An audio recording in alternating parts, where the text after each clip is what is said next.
Boa noite, louvado seja o nosso Senhor Jesus Cristo. Vamos continuar nosso estudo do Catecismo da Igreja. Hoje não tem polêmicas para resolver, mas, até porque aqui também não é lugar de resolver polêmicas, não. Mas é importante você tomar seu catecismo, né? Então vamos fazer nossa oração, pedindo o auxílio do Espírito Santo, para que a gente tenha a compreensão da fé e a fé também nos ajude a compreender. Em nome do Pai, do Filho e do Espírito Santo. Amém. Vinde, Espírito Santo, enchei os corações dos vossos fiéis e acendei neles o fogo do vosso amor. Enviai, Senhor, o vosso Santo Espírito, e tudo será criado, e renovareis a face da terra. Oremos. Ó Deus, que instruíste os corações dos vossos fiéis com a luz do Espírito Santo, fazer que apreciemos corretamente todas as coisas segundo o mesmo Espírito e gozemos sempre de suas consolações. Por Cristo nosso Senhor. Amém. Ave Maria, cheia de graça, o Senhor é convosco. Bendita sois vós entre as mulheres, bendito é o fruto do vosso ventre, Jesus. Santa Maria, Mãe de Deus, rogai por nós, pecadores, agora e na hora de nossa morte. Amém. Em nome do Pai, do Filho e do Espírito Santo. Amém. Nós vimos um pouco do terceiro ponto, o terceiro artigo, aliás, número 3 do artigo 3 da Sagrada Escritura, na página 40, né? Que tudo isso faz parte da grande parte da transmissão da revelação divina, que essa, por sua vez, faz parte do capítulo 2, Deus vem ao encontro do homem, e está inserido dentro da primeira parte, a profissão de fé, né? Tudo isso para falar sobre a profissão de fé. E nós vimos rapidamente, da última vez, assim, por cima, como se diz, sobre o Espírito Santo, intérprete da Escritura. Por isso eu não quero começar logo, mesmo que já tenha falado alguma coisa, e passar para os outros números, para o número 4, o cânon das Escrituras e a Sagrada Escritura na vida da Igreja. Eu prefiro a gente rever direitinho tudo, para ficar bem estudado, e depois a gente entra nesses outros hoje ou nos dias seguintes. Então, aqui no parágrafo 109, na Sagrada Escritura, Deus fala ao homem à maneira dos homens. A primeira concepção que a gente tem quando toma a Escritura, que Deus fala aos homens na maneira dos homens, né? Então, usar a linguagem, até já foi dito aqui, já foi colocado mais uma vez, e isso é algo necessário para poder se estudar as Escrituras. Você não vai pensar que o estudo da Escritura requer que, todo mundo sabe disso, né? Que o estudo da Escritura vai requer que eu entre assim num estado místico, sei lá, em êxtase, e aí o anjo vem me falar e dar instruções diretamente para comigo. Deus se revela numa cultura própria, foi dito isso aqui, é importante entender isso, né? No modo de ser próprio de um povo particular. Particular aqui não significa particularismo. Particularismo excluiria as outras pessoas. Mas particular porque há uma eleição sobre aquele povo, uma eleição do próprio Deus, para a partir dessa eleição feita a Israel, né? Todo mundo entende logo que esse povo só pode ser o povo de Israel, se revelar a todos os outros povos. Até quando falávamos isso, então até colocamos, é por isso que a igreja tem tanto respeito e reverência pelo povo de Israel, embora na sua conjuntura de fé atual ela pense diferente de Israel, obviamente. O povo da aliança, o povo de Israel, continua esperando o Messias. para nós o Messias é a pessoa de Jesus Cristo. Eles têm muito respeito pela pessoa de Jesus Cristo, eles consideram um profeta, né? Até porque é da raça deles, judeu e tudo mais. Mas eles não consideram como o Messias, eles ainda estão esperando o Messias. Porém, a igreja considera que isso não tira o mérito do povo de Israel, no sentido que são eles que revelam ao mundo a face do verdadeiro e único Deus. É o único povo da antiguidade que se tem notícia que insiste num Deus pessoal e diz: o nosso Deus é o verdadeiro, os outros deuses não são verdadeiros, né? E ele nos elegeu. E quando se vai perguntar, mas qual a imagem desse Deus? Israel vai responder: ele simplesmente existe, ele é.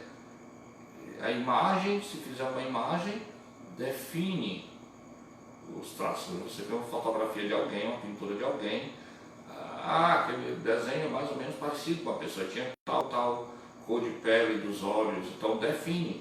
Deus é indefinível por excelência. É claro que a imagem de nosso Senhor Jesus Cristo aí se pode fazer, porque ele assumiu a natureza humana, e a natureza humana é possível a gente ver e tocar, né? Embora a gente só supõe como seria o rosto de Jesus, né? Alguns fazem um Jesus mais europeizado, outro mais conforme a cultura brasileira ou outra cultura, mas é para indicar que ele assumiu concretamente a nossa humanidade. Mas Deus, enquanto Deus, ele não pode ser retratado, está fora dos nossos percepções, né, sensoriais, vamos dizer assim. Então o povo de Israel insiste nisso. A Sagrada Escritura, Deus fala ao homem à maneira dos homens. Para bem interpretar a Escritura é preciso, portanto, estar atento àquilo que os autores humanos quiseram realmente afirmar e aquilo que Deus quis manifestar-nos pela palavra deles. Citação da Dei Verbo, número 12, né? No 110, para descobrir a intenção dos autores sagrados, há que levar em conta as condições da época e da cultura deles. Os gêneros literários, né? Você sabe que nas Sagradas Escrituras tem vários gêneros. O Apocalipse tem um gênero, os Evangelhos têm um gênero, os profetas têm um gênero, os livros históricos têm outro gênero e por aí vai. Em uso naquele tempo, os modos então correntes de sentir, falar e narrar, pois a verdade é apresentada e expressa de maneiras diferentes, nos textos que são de vários modos históricos ou proféticos ou poéticos, né? O Cântico dos Cânticos é uma poesia, ou nos demais gêneros de expressão. Mas já que a Sagrada Escritura, número 111, mas já que a Sagrada Escritura é inspirada a outro princípio da interpretação correta, não menos importante que o anterior. O primeiro que ela colocou aqui, aquilo que até já comentamos, que ele se manifesta, Deus Nosso Senhor, na realidade humana e em particular na realidade deste povo, o povo de Israel, que se expande para todos, e a partir daí se revela a todos os povos. Mas existe uma outra coisa mais importante, ou talvez, talvez não, mais importante do que esse primeiro momento. Mas já que a Sagrada Escritura é inspirada a outro princípio de interpretação correta, não menos importante que a anterior, e sem o qual a Escritura permaneceria letra morta. A Sagrada Escritura deve também ser lida e interpretada com a ajuda daquele mesmo Espírito em que foi escrita. Espírito com E maiúsculo, né, que é para indicar o Espírito Santo.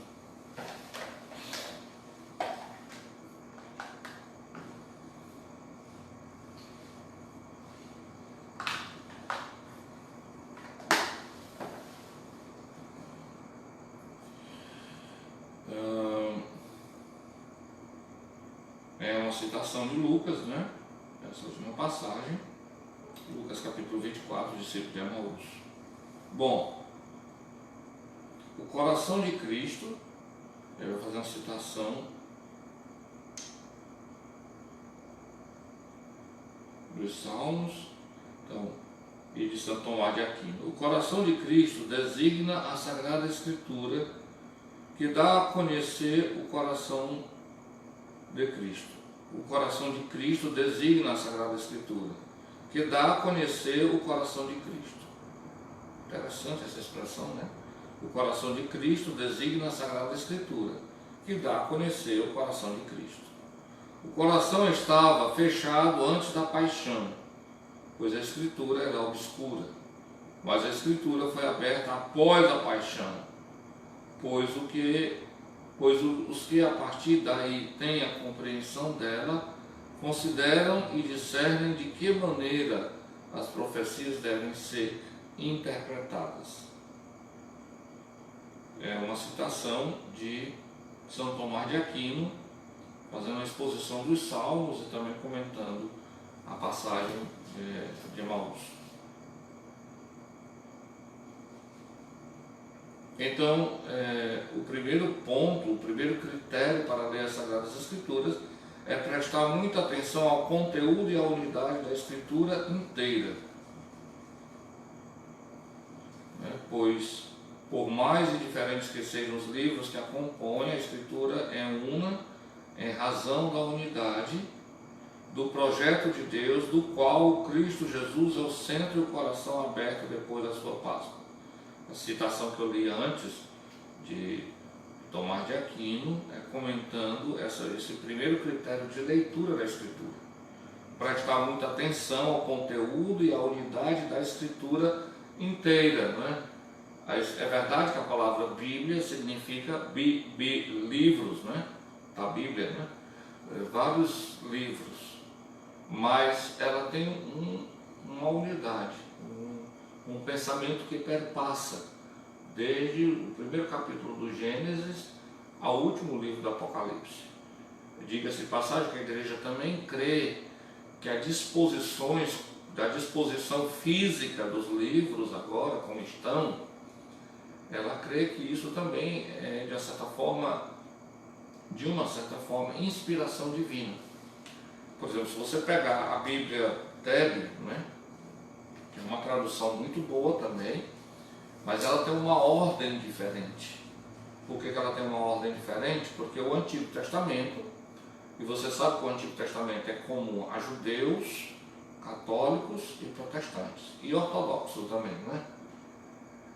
O Novo Testamento só é comum a católicos, ortodoxos e protestantes, obviamente, né? Porque os judeus não acreditam que Jesus veio realizar as Sagradas Escrituras, só acham que ele é um homem bom, um profeta, um homem de Deus, mas eles não acreditam a fé nele como Messias. Bom, na TEB, o Antigo Testamento ele foi escrito, foi traduzido numa comissão interreligiosa, vamos dizer, de judeus, de estudiosos judeus, católicos e protestantes, e, se não me engano, também ortodoxos.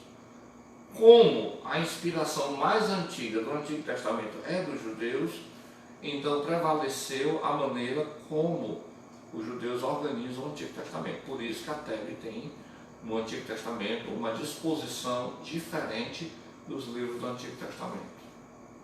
Mas o texto é a mesma coisa, só que em lugares diferentes, ou juntam dois livros, primeiro e segundo Reis, por exemplo, e é um só livro, porque os judeus têm assim. No Novo Testamento, claro, que é ponto pacífico para todos os cristãos, obedecem à mesma norma. Então, o primeiro critério para a leitura das Sagradas Escrituras é prestar muita atenção ao conteúdo e à unidade da Escritura inteira. Depois, no ponto 2, parágrafo 113, ler a Escritura dentro da tradição viva da igreja inteira. Então, você não pode ler as Escrituras fora dessa tradição. Aquilo que eu dizia que há uma interpretação da Escritura oficial da igreja. Tradição com T maiúsculo, observe. Consoante o adágio dos padres. Os padres aqui não são os sacerdotes, no sentido de dizer, muitos deles eram sim, mas padres no sentido de ser os pais da teologia, né? A patrologia ou a patrística, né? Quando eu citava São Justino nesses dias, na homilia, e alguma coisa, quando se cita Santo Agostinho, né? Outros santos são dos 6 primeiros séculos do cristianismo que construíram o pensamento cristão católico. Então lá, Sacra Escritura, a citação em latim, Sacra Escritura principalius est in corde ecclesia quam in materialibus instrumentos scripta. A Sagrada Escritura está escrita mais no coração da igreja do que nos instrumentos materiais, né, nos livros. Citação de quem? 108, acho que é de Santo Agostinho. Santo Hilário de Poitiers. Liber ad Constantium Imperatorem. É um livro que ele escreveu, bom, se atribui, né? Um livro que ele escreveu a Constâncio, o imperador. Bom,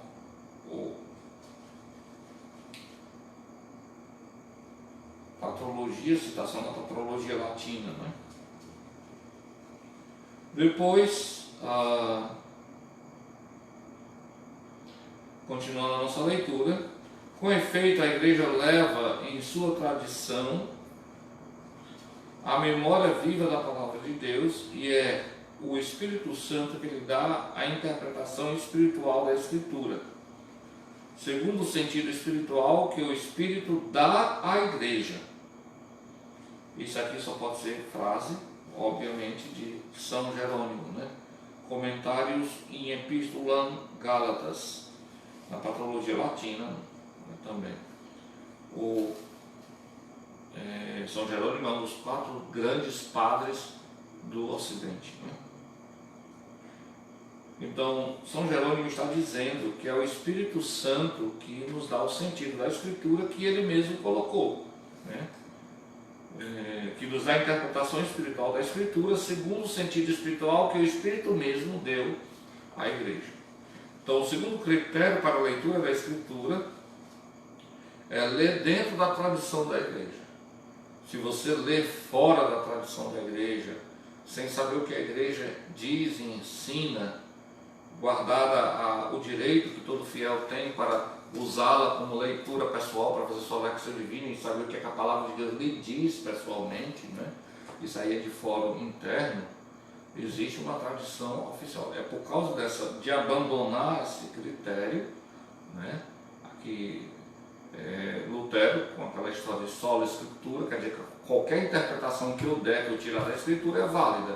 Então, se é válida, a verdade está comigo, está com aquele outro, está com aquele outro, com o outro, com o meu vizinho da esquerda, o meu vizinho da direita, conforme cada um interpretar, todos estão certos. E se todos estão certos, todos têm o direito de fundar a sua igreja. Por isso que o protestantismo se subdividiu em tantas e tantas igrejas, porque cada pastor tem a certeza absoluta, segundo esse princípio, sola escritura,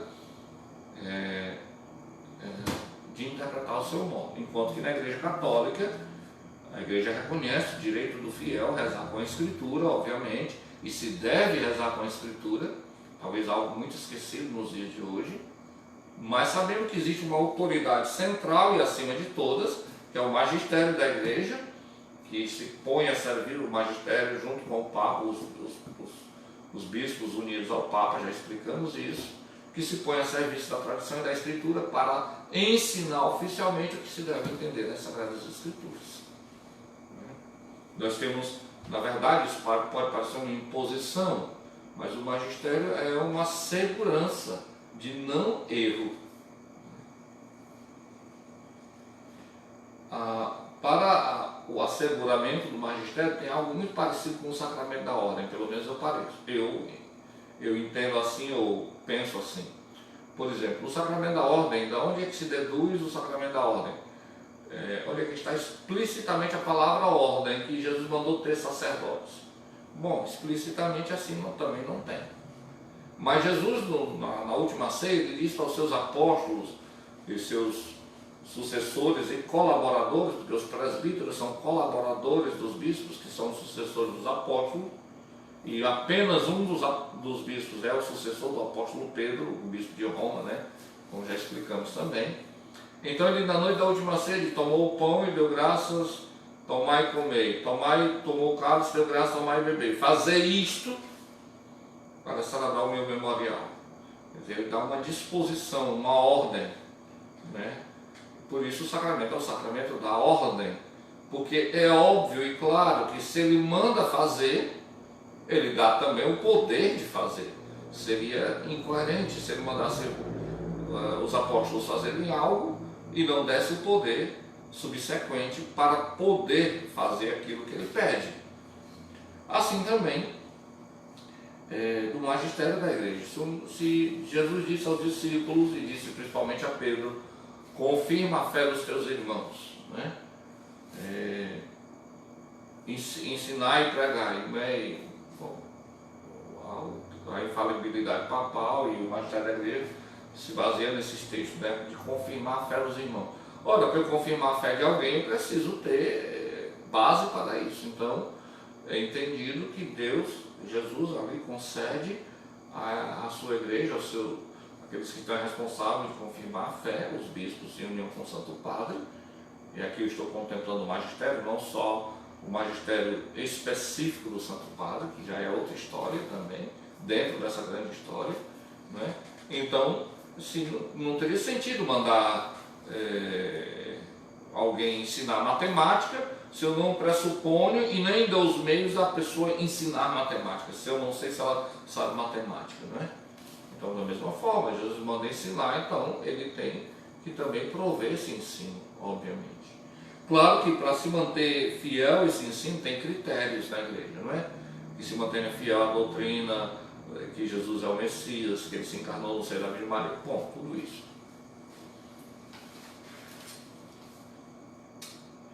Terceiro ponto para ler as Sagradas Escrituras: estar atento à analogia da fé. Por analogia da fé, entendemos a coesão das verdades da fé entre si e no projeto total da revelação. Você não vai encontrar verdades isoladas nas Sagradas Escrituras, vamos dizer assim. Às vezes, por exemplo, o cristão que não aprofundou bem a sua fé, ele pensa que nós temos verdades. Por exemplo, a verdade sobre a Virgem Maria seria a verdade sobre Nosso Senhor Jesus Cristo seria outro, a verdade sobre a presença de Jesus na Eucaristia seria outra, a verdade sobre... analogia aqui quer dizer que tudo isso está, como é que se diz, interligados, e na verdade o mistério fundamental que nós celebramos até nesses dias de maneira solene, o mistério pascal de Nosso Senhor Jesus Cristo. Por exemplo, eu lembro de ter escrito um artigo há mais de 20 anos, não, mais de 30 anos até, mais de 20 anos, sobre os fiéis que vão a Canidé, né? E me pediram que a partir da peregrinação feita a Canidé, mostrasse claramente que no fundo é uma devoção a Jesus Cristo, nosso Senhor. Do ponto de vista protestante isso não parece muito evidente, né? Mas do ponto de vista católico, sim, porque São Francisco de Assis, um dia ele foi batizado. Se ele foi batizado, ele está unido ao Cristo. Ele faz parte do corpo místico de Cristo, o corpo glorioso, agora a igreja triunfante, né, que está na glória. E nas Sagradas Escrituras se depreende do ensino da igreja também que a igreja, né, ora na pessoa de Cristo, né? Ele é o mediador. Em Cristo nós somos mediadores. Nós não somos... Nem a Santíssima Virgem tem um ministério de intercessão, a revelia de Nosso Senhor, ou separado de Nosso Senhor. Isso simplesmente é impossível. Nada pode existir fora de Cristo Jesus, na glória de Deus. É por meio dele, nele e por ele, que nós vamos ao Pai, né? Lembre-se sempre da doxologia da liturgia latina, né? Da liturgia bizantina e todas as outras, né? Por Cristo, com Cristo e em Cristo. A vós, Deus Pai Todo-Poderoso, na unidade do Espírito Santo, toda honra e toda glória. Então, se eu vou a Canindé rezar a São Francisco, claro que isso não exclui a pessoalidade de São Francisco de Assis, o mérito de São Francisco, mas ele, em última análise, na análise mais profunda, é um meio de eu viver, um modo de eu viver a intercessão fundamental que é de Jesus Cristo. São Francisco só é intercessor, ou qualquer outro santo, mesmo a Santíssima Virgem, porque está em Cristo, pelo batismo. Entendeu? Então, nesse sentido, as analogias da fé presentes na Bíblia, está tudo interligado, não é uma coisa. Em última análise, o mistério da fé é o mistério fundamental, o mistério pascal. Esses são os 3 critérios, né? Então, recapitulando, primeiro, prestar muita atenção ao conteúdo e à unidade da Escritura inteira, né? Há um fio de Ariadne, né? Um condutor, um fio condutor, que vai do primeiro capítulo do Gênesis ao último capítulo do Apocalipse, né? Ler a Escritura dentro da tradição viva da igreja inteira. Como é que a igreja vem lendo ao longo dos séculos? Como é que ela faz a interpretação ao longo dos séculos? Isso não significa dizer que na leitura da Escritura a gente ainda descubra mais riquezas, mas sempre aprofundando na mesma linha, vamos dizer assim. Terceiro, estar atento à analogia da fé. Esse atento a estar à analogia da fé é uma citação de Romanos capítulo 12, versículo 6. E depois a gente pode dar uma olhada, né? Porque a gente não dispõe de muito tempo. Depois, os sentidos da Escritura. Os sentidos da Escritura são o sentido literal, o sentido espiritual, o sentido alegórico, o sentido moral e o sentido anagógico, né? Isso vão dos parágrafos 115 a 119. Então vamos tentar explicitar melhor também essa parte, né? E sempre é importante lembrar que você esteja com o catecismo em mãos, né? Senão fica difícil entender, né? Os sentidos da Escritura. Segundo uma antiga tradição, podemos distinguir 2 sentidos da Escritura, o sentido literal e o sentido espiritual, sendo este último subdividido em sentido alegórico, moral e anagógico. Entenda? Na verdade, são 2 grandes divisões e a segunda divisão se subdivide em 3. Aqui coloco quase como se fosse questões didáticas, né? Como se a gente, no primeiro momento, percebesse que estivessem 5 diferentes, mas na verdade a primeira, né, e a segunda contém subdivisão.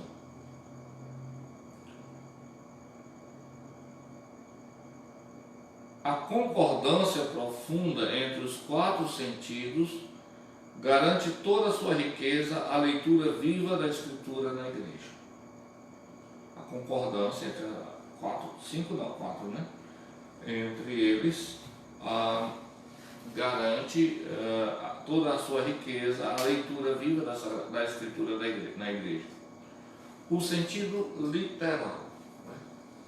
O que significa literal? Literis, né? A letra, a carta, a letra, né? Em latim, né? Ipsis literis quer dizer ao pé da letra, né? O sentido literal é o sentido significado pelas palavras da Escritura e descoberto pela exegese que segue as regras da correta interpretação.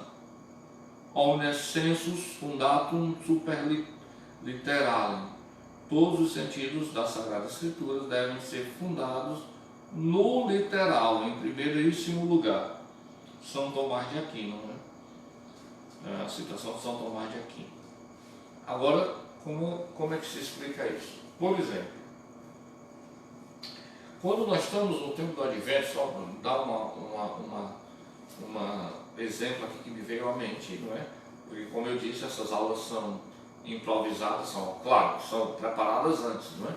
Mas não se dedicou tanto tempo, foram procurar os grandes autores e tudo mais, né, para poder se dar. Então, tomando o livro do Isaías, do profeta Isaías, que é muito lido no tempo do Advento, na liturgia católica, se você observar, e lá uma das passagens é atribuída à pessoa da Virgem Maria, a passagem que uma virgem conceberá, né?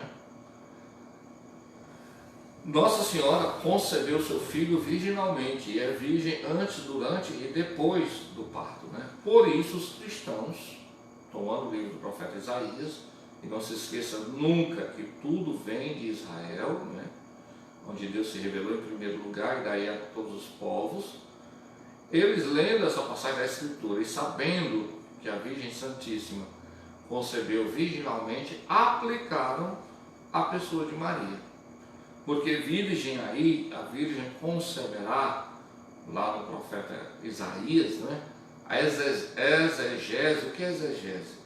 É o estudo de um texto, aqui aplicar a Escritura, obviamente, de um texto em si mesmo, o que é que ele diz ao pé da letra, não as aplicações ou interpretações que se possa fazer daquele texto. Naquele texto se fala de uma virgem, mas não da virgem no sentido que nós entendemos, de alguém que permanece virgem, como a Virgem Santíssima. Mas no sentido que uma virgem conceberá, no sentido que uma virgem, para conceber, ela tem que ter relações sexuais. Então o que o profeta está falando, na verdade, ao pé da letra, é que essa pessoa, que tem a ver com os reinados de Israel e tudo mais, eu não vou entrar em detalhes aqui, vai se casar, e claro, casando vai deixar de ser virgem, porque ela vai ter relações com seu esposo e vai conceber. E esse menino que vai nascer, esse menino lá, né, que o profeta está falando, vai reger o povo de Israel com cetro de ferro, vai renovar a história da realeza de Israel. Pegando esse texto em grego, porque o Antigo Testamento foi traduzido para o grego, paternos, e em grego a palavra virgem só tem sentido no sentido que nós entendemos, e no latim também, virgem é uma virgem. Se ela se casar, ela não deixa de ser virgem. Se ela se casar, ela deixa de ser virgem, claro. Não sendo a Virgem Santíssima, deixa de ser virgem, obviamente, né? A não ser que o casamento não seja consumado, né? Mas normalmente deixa de ser virgem. Mas na cultura de Israel, dizer que uma virgem vai conceber é o modo da língua falar, né? É dizer que a pessoa que é virgem vai se casar e deixar de ser virgem. Está subentendido. Os autores do Novo Testamento, né, escreveram o Novo Testamento em grego e tomaram a Septuaginta, que é a tradução grega e não hebraica, segundo os estudiosos se crê, e lá tem dito, uma virgem vai conceber. No primeiro momento, se não for atrás de exegese, nem sabe o que exegese existia, né? Ou se existia de uma maneira muito rudimentar. Então, olha, isso aconteceu com Maria, a mãe do nosso Salvador. Então isso aqui o profeta só pode estar falando a ela. E claro, cai muito bem, né, a pessoa da Virgem Santíssima. Mas originalmente, ao pé da letra, o texto não cai, não se dirige à Virgem Santíssima. É aplicado à Virgem Santíssima, especialmente no tempo do Advento, pela liturgia católica. Espero que tenha sido entendido, não é? Porque senão vão dizer por aí que eu estou dizendo heresias, não é? Mas isso é exegese mais puro, estudo sério e aprofundado da igreja, que exige os conhecimentos de hebraico, grego, latim, tudo mais, essas coisas. São os grandes estudiosos que colocaram e fizeram, e claro, todos nós sabemos, não precisa nem saber hebraico e grego, que a igreja aplicou, né, todo o Novo Testamento é uma releitura do Antigo à luz da ressurreição. Por isso que o discípulo de Emaús, por exemplo, que nós ouvimos na liturgia nesses dias passados, que Jesus repreende os discípulos porque eles são tardos de coração, na expressão usada, né, no grego, quer dizer, tardo de coração, quer dizer, bobinho, quase que abestalhado, né, não entende nada, né, avoado, né, como o povo diz, Eles são tardos de coração porque eles são, e se traduziu por sem inteligência, né? Como sois sem inteligência? Aí diz o texto, e começando por Moisés e os profetas, né, que é o Antigo Testamento, ele foi lhe explicando como o Messias devia ressuscitar, padecer, morrer e ressuscitar ao terceiro dia. Quer dizer, Jesus mesmo faz na própria Escritura uma releitura do Antigo Testamento à luz da sua ressurreição para a igreja ali presente nos discípulos. Então, no sentido literal, né, o sentido literal é aquele que indica por si mesmo. Né? Outro exemplo de sentido literal, né? Eu vou citar dois do Novo Testamento agora. As bodas de Caná, a multiplicação dos pães, por exemplo. É certo que Jesus um dia transformou água em vinho, provavelmente numa festa de casamento. E houve uma grande alegria e tudo mais. Agora, se existia realmente 6 talhas de pedra, como é que se diz? Que no momento houve aquela interpretação e tudo mais. O autor, né? O autor do quarto evangelho, atribuído a São João Evangelista, ele toma aquele texto, aquele milagre, e faz significar algo ainda para além daquilo. Veja como os antigos eram inteligentes. Então eles percebem que a missão de Jesus vai para além simplesmente fazer milagres aqui. Eles até consideram, bom, andar em cima d'água, multiplicar os pães, não é qualquer abestado que faz, mas ainda é uma coisa somente para a realidade deste mundo, porque os pães vão ser comidos, vão se acabar, o Lázaro que ressuscitou, mas morreu de novo, por aí vai. Então eles fazem significar algo que vai para além. Tudo ali tem um significado. As pedras, as talhas de pedra, é porque lembram as pedras da lei do Antigo Testamento. Né? A água transformada em vinho lembra a Eucaristia. Também o casamento, ele está numa festa de casamento, podia ser uma festa de aniversário, provavelmente foi de casamento, mas podia ser outro tipo de festa também. Mas é botado dentro do casamento porque, para dizer, no Antigo Testamento, o casamento sempre foi comparado com a relação de Deus para com o seu povo, foi comparado com um casamento. Quando o casamento não vai bem, os esposos ficam assim, né? Como aconteceu, ou que alguma coisa aconteça no casamento. Ali aconteceu já na festa do casamento, eles vão passar um vexame, né? Então, a água transformada em vinho indica que é Jesus a solução desse casamento de Deus para com o seu povo. Não é? E que uma pessoa tem um papel preponderante, ela não faz o milagre, quem faz é o Filho, é ele que soluciona o problema de relacionamento que nós temos com Deus, pecado, né?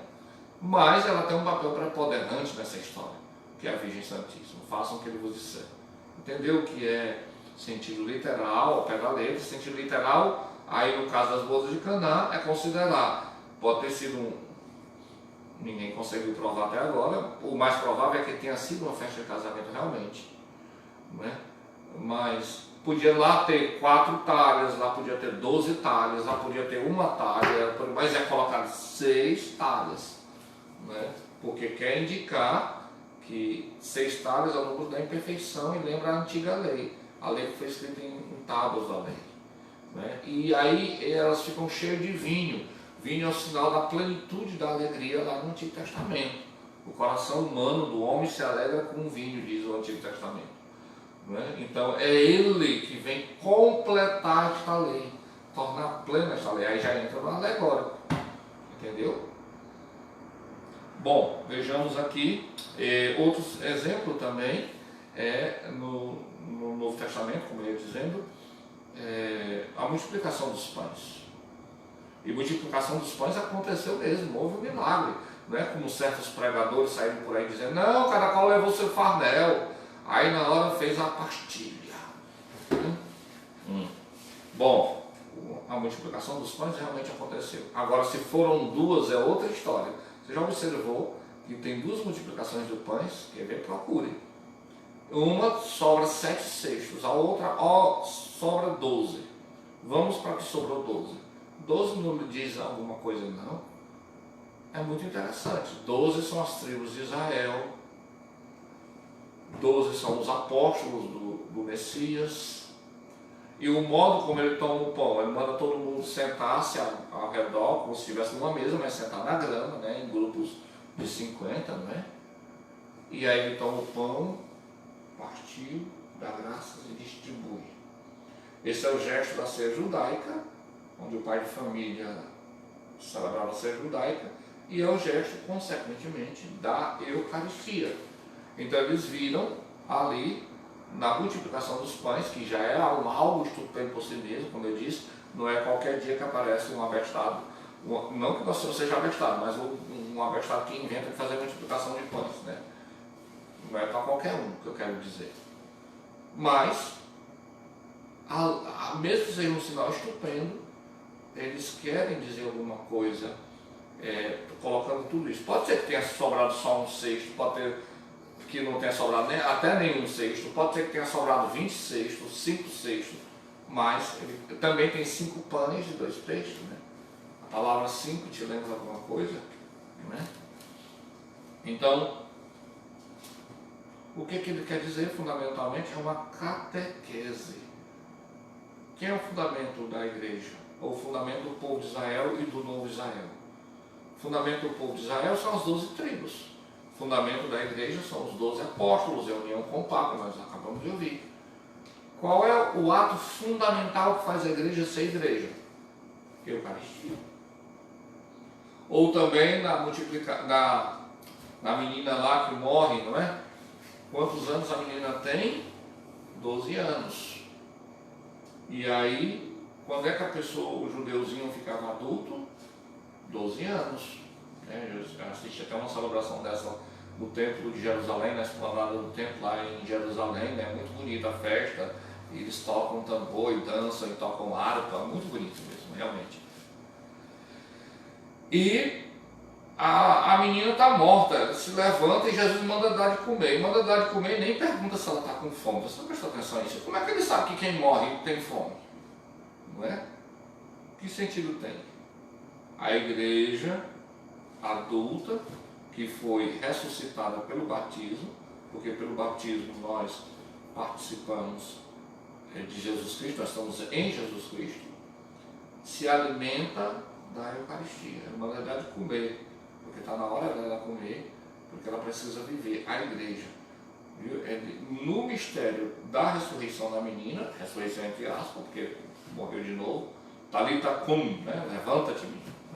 Tem gente que bota o nome da filha de Talita pensando que é um nome hebraico. Talita não é nome de gente. Talita é a expressão hebraica. Talita cum, levanta-te. Né?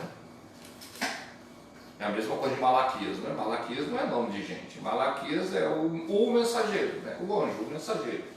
Né? Bom, e aí eles percebendo, eles falam, já é algo estupendo alguém morrer e viver de novo, mesmo que morra de novo.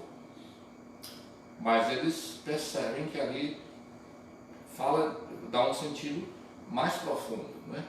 Para falar do mistério da igreja e do mistério da Eucaristia, que faz a igreja ser igreja. Bom, depois de todas as explicações, vamos lá. O sentido alegórico, aliás, o sentido espiritual, graças à unidade do projeto de Deus, não somente o texto da Escritura, parágrafo 117, o texto da Escritura, mas também as realidades, os acontecimentos de que ele fala podem ser sinais. Acabei de explicar isso de outra forma, né? Continuando, o sentido alegórico, podemos adquirir uma compreensão mais profunda dos acontecimentos, reconhecendo a significação deles em Cristo. Assim, a travessia do Mar Vermelho é um sinal da vitória de Cristo e também do batismo. Por isso mesmo que essa travessia do Mar Vermelho é a terceira leitura da noite de Páscoa e tem uma cláusula lá nas rúbricas litúrgicas dizendo que esta leitura, em caso de diminuir as leituras, como esse ano aconteceu por causa dessa situação, esta leitura nunca pode faltar, porque ela é interpretada, a travessia do Mar Vermelho que aconteceu, mas interpretada como sinal do batismo, uma passagem da morte para a vida e tudo mais. O sentido moral, né? De mores, do latim, né, o bom comportamento, Os acontecimentos relatados na Escritura devem conduzir-nos a um justo agir. Eles foram escritos para nossa instrução, 1 Coríntios 10, 11. Então, quem conhece as Escrituras, conhece a Cristo e, claro, sua vida é moldada a partir desse entendimento da Escritura. Então, tem um sentido moral a Escritura, né? Terceiro, o sentido anagógico. Podemos ver realidades e acontecimentos em sua significação eterna. Aliás, era isso também que se referia não só à analogia, mas anagógico, quando eu falava há pouco sobre a multiplicação dos pães, por exemplo. Conduzindo-nos, em grego, anagoge, pronuncia anagoge, aqui dá até a norma de pronúncia do grego, né? Conduzindo-nos à nossa pátria. Assim a igreja na terra é sinal da Jerusalém celeste, né? Então, isso também acontece na liturgia, né? Aquela entrada na igreja no domingo de Ramos significa a entrada de Jesus em Jerusalém. Um dístico medieval resume a significação dos 4 sentidos. É bom que se apresente essa poesia, né, vamos dizer assim, medieval, porque todo mundo acha que os medievos são ignorantes, são pessoas sem instrução, qualquer coisa bem errada essa visão da Idade Média, né? É claro que você não pode esperar da Idade Média o conhecimento científico que nós temos hoje, não é? Litera gesta docet, quide credas allegoria, morales quide agas, quotendas anagogia. A letra ensina o que aconteceu, literalmente. A alegoria, o que deve crer, né? Eu vi a menina ressuscitando, o evangelista, né? Jesus ressuscitando a menina, e eu creio que ela se torna significado, simbologia da igreja que se alimenta da Eucaristia. A moral, o que eu devo fazer, eu não devo fazer, devo ter um comportamento decente, cristão, honesto, devo respeitar todas as pessoas, por aí vai. A anagogia, para onde deves caminhar? Caminhar, claro, para o céu, né?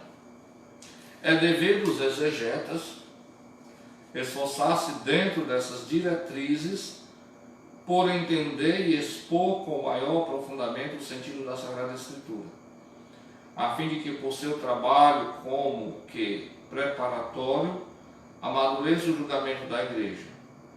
Bom, aqui tem uma coisa que nos toca na Nova Jerusalém diretamente, né? O dever do exegeta, né? Praticamente nós fazemos aquele 4 votos de estudo da Bíblia, é um dever também de estudar a exegese, de se aprofundar a exegese. E o catecismo dá essa seguinte orientação para os exegetas, né? Os estudiosos das Sagradas Escrituras. É dever dos exegetas esforçar-se dentro dessas diretrizes, dessas aqui apresentadas, por entender e expor com maior aprofundamento o sentido das Sagradas Escrituras. Eu penso, com modéstia à parte, que a Nova Jerusalém não está muito longe disto não, né? A fim de que, por seu trabalho, o trabalho de exegese, como que preparatório, amadureça o julgamento da igreja. O contributo que o exegeta dá para a igreja, os estudiosos das Sagradas Escrituras, para ajudar a igreja a entender ainda mais. Porém, o exegeta não vai dar a palavra definitiva. Quem dá a palavra definitiva são os bispos unidos com o Papa, o magistério da igreja, a serviço da Escritura e da tradição, como nós ouvimos. Mas eles contribuem. Por exemplo, o cardeal Ratzinger, o atual Papa Emérito Bento XVI, durante o Concílio Vaticano II, ele foi levado pelo seu cardeal arcebispo, Hoffner, para o concílio. Ele não era bispo ainda, mas ele foi levado como assessor teológico, né? Então, qualquer assessoria que o cardeal precisasse, porque é uma pessoa que vivia só para o estudo, né? E que entende tudo no mundo, então o trabalho dele na igreja era aquele, assessorar naquele momento do Concílio Vaticano II, de assessorar o seu bispo, que precisava estar na Assembleia dos Bispos, né, e apresentar sugestões, discussões teológicas, e o bispo precisa saber exatamente ao pé da letra até onde ele pode ir, até onde não pode ir. E quem diz isso, ou ajuda a dizer isso, é o assessor de teologia. Assim também a assessoria exegética que os exegetas prestam à igreja. Pois todas essas coisas que concernem a maneira de interpretar a Escritura estão sujeitas, em última instância, ao juízo da igreja, é o que eu acabei de dizer, que exerce o divino ministério e mandato do guardar e interpretar a palavra de Deus. Ego vero evangelium non crederem nisi me catholicae, ecclesiae commoverit auctoritas. Eu não creria no Evangelho se a isto não me levasse a autoridade da Igreja Católica. Frase de Santo Agostinho. Salvo engano, é a mesma, Santo Agostinho. Contra Epistolam Manichei quam vocant fundamento. Na Epístola contra os maniqueus, chamando-os às fundamentações. Né? Bom, traduzindo o latim aqui meio por cima. Né?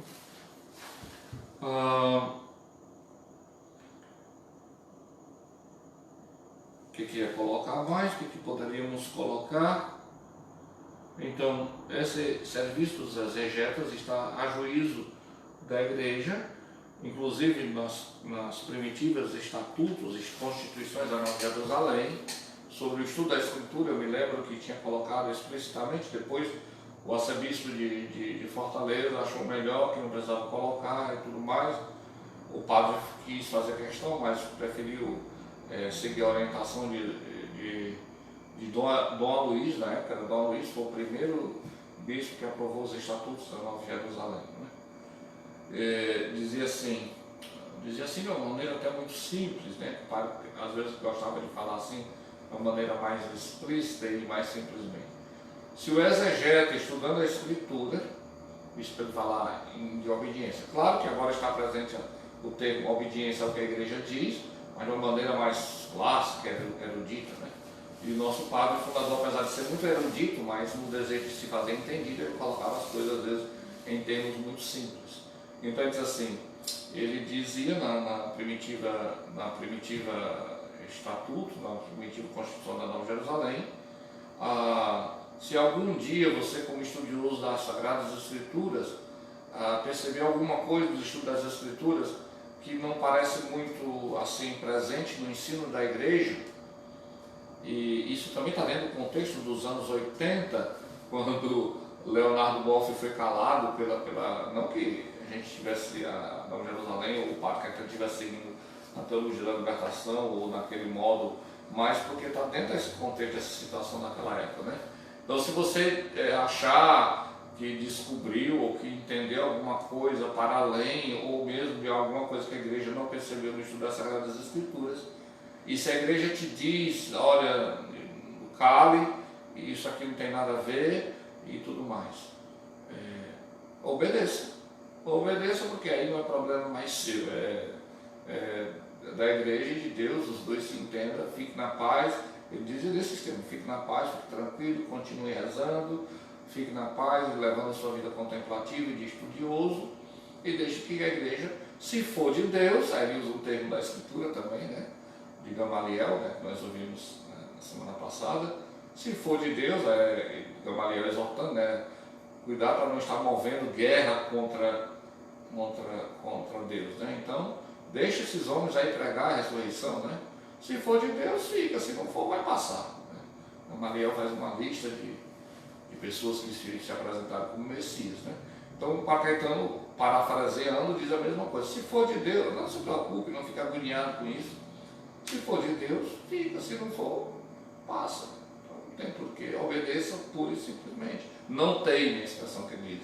Não teime, obedeça. Faça vênia ao ensino da igreja. Então, que Deus, nosso Senhor, nos ensine cada vez mais a crescer nesse amor às Sagradas Escrituras.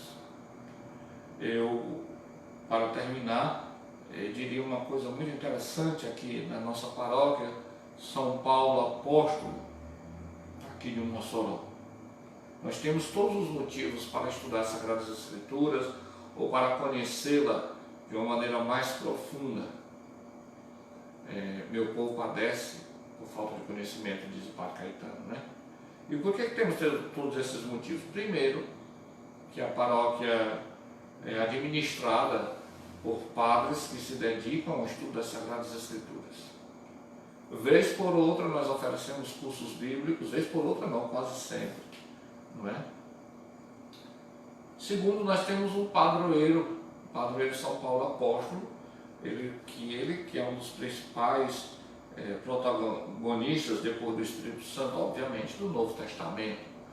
E ele é um dos principais envolvidos nessa reinterpretação que a igreja faz do Antigo Testamento à luz da ressurreição. Quer dizer, é um padroeiro, vamos dizer assim, bíblico, que além de estar na Bíblia, ajudou a constituir a Bíblia. E que era um grande pregador desta mesma palavra, que afirmava que aquilo que Israel esperava se afirma, se realiza, se manifesta na pessoa de nosso Senhor Jesus Cristo. Aí eu faço o questionamento, com estudiosos das Sagradas Escrituras nessa paróquia, com o padroeiro bíblico que é São Paulo Apóstolo, qual é o valor que se dá, e eu lanço realmente para você paroquiano, qual o valor que você dá ao estudo da Bíblia, ou o valor que você dá aos cursos bíblicos que nós ministramos aqui. Outro dia uma pessoa estava questionando ao Padre Márcio, né, e ele estava contando para nós, e o Padre Márcio chegou assim nas raias da impaciência, né, porque ele mesmo disse, né, a pessoa questionando, por que você não dá uma formação? E disse o Padre Márcio, que perguntou a essa senhora, e quem foi que disse que nós não damos formação bíblica? Nós damos formação bíblica, nós ministramos cursos. Quem é que comparece? Quem é que vem? Quem é que valoriza? É um pouco parecido com o que acontece com a Eucaristia agora, né? Está todo mundo louco para vir para a missa aqui. Tem gente fazendo juramento de pé junto. Não, Padre, eu fico separado, eu quero ir porque faz tempo que eu não comungo. Não sei se é essas pessoas em particular, mas que existe uma grande leva de pessoas que nem valorizavam a Eucaristia e agora aprenderam a valorizar, existe. Né? Do mesmo jeito com as Sagradas Escrituras, né? A gente reclama de barriga cheia, né? Aqui tem curso bíblico, tem muitos cursos. Agora, procure se informar, às vezes se dá aviso, aí se inscreve 4 ou 5 pessoas, não é? Lá na zona rural, que as pessoas têm dificuldade de se locomover, dão muito mais valor a isso, inclusive à noite. Botam numa capelinha lá no Riacho Grande, porque lá em Riacho Grande tem 2 capelas, tem outra capelinha na São de Fátima, uma menorzinha lá para dentro, vem gente de moto da escuridão, vem gente a pé para participar dos cursos bíblicos. Aqui, na matriz, louvado seja nosso Senhor Jesus Cristo. Em nome do Pai, do Filho e do Espírito Santo. Amém.